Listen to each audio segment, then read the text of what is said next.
The red notice arrived on a quiet Tuesday morning, folded sharply and slipped under Emily Carter's apartment door like a secret she didn't want to read.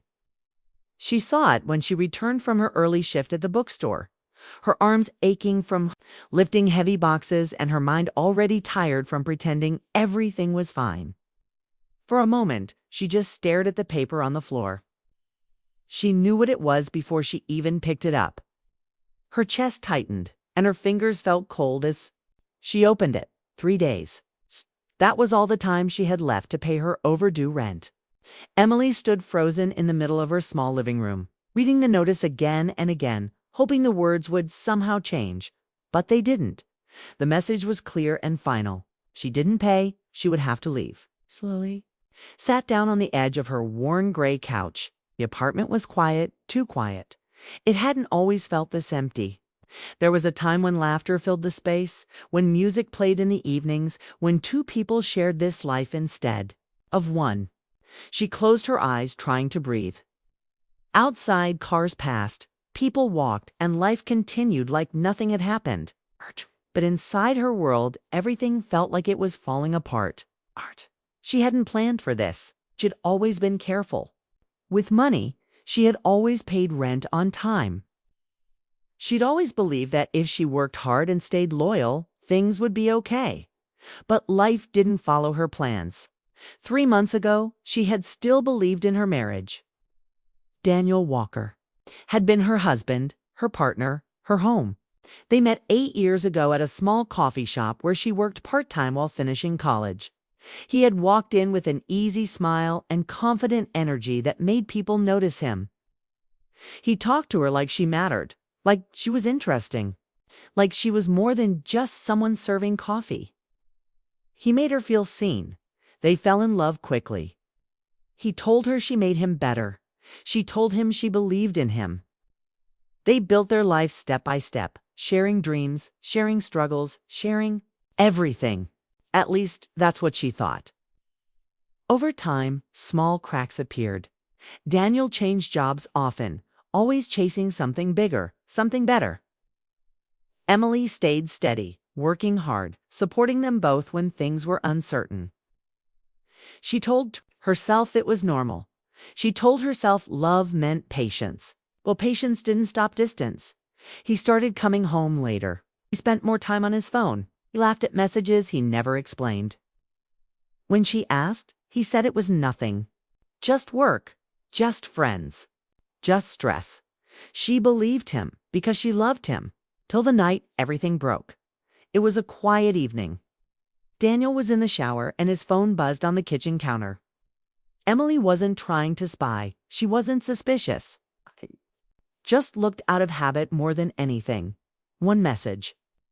One sentence. I miss you already. Tonight meant everything. Her heart stopped. She stared at the screen, her hands shaking. The words felt heavy, like they didn't belong in her life, like they were meant for someone else. But they weren't. They were meant for her husband. She didn't cry. Not then. She just stood there, unable to move, unable to think. When Daniel walked out of the bathroom, he saw her holding the phone. He didn't look surprised. He didn't rush to explain. He didn't deny it. Instead, he looked tired, quiet, almost relieved. I didn't mean for you to find out like this, he said. Those words hurt more than anything else. Not because he betrayed her, but because he had already accepted losing her. He didn't fight for their marriage. He didn't beg for forgiveness. He didn't promise to fix things. He just gave up. 2 weeks later, he packed his things and left. Said he needed space. He said he needed time to understand himself. Said things that sounded thoughtful but felt empty. What he really meant was simple. He had chosen someone else. Emily was left behind in the apartment they once shared. His side of the closet was empty. His coffee mug was gone. His laughter was gone. And suddenly, she was alone with bills she couldn't afford. She tried to stay strong. She worked more hours, stopped spending money on anything extra. She even sold her wedding ring, the one he had slipped on her finger with promises that now meant nothing. That money helped for a while, but it didn't last. Now she was here holding an eviction notice and running out of time. She looked around the apartment slowly. The walls held memories she wasn't ready to lose. The small kitchen where they cooked dinner together. The couch where they watched movies late into the night. The window where she once stood, waiting. For him to come home, it didn't feel like just an apartment. It felt like the last piece of her old life. Her phone sat on the table in front of her. She picked it up and scrolled through her contacts. She had already called everyone she could. No one could help. Not because they didn't care, but because life was hard for everyone. She didn't blame them. She put the phone down. Her chest felt heavy, like she was carrying something she couldn't put down. The clock on the wall ticked louder than usual. 7:08 p.m.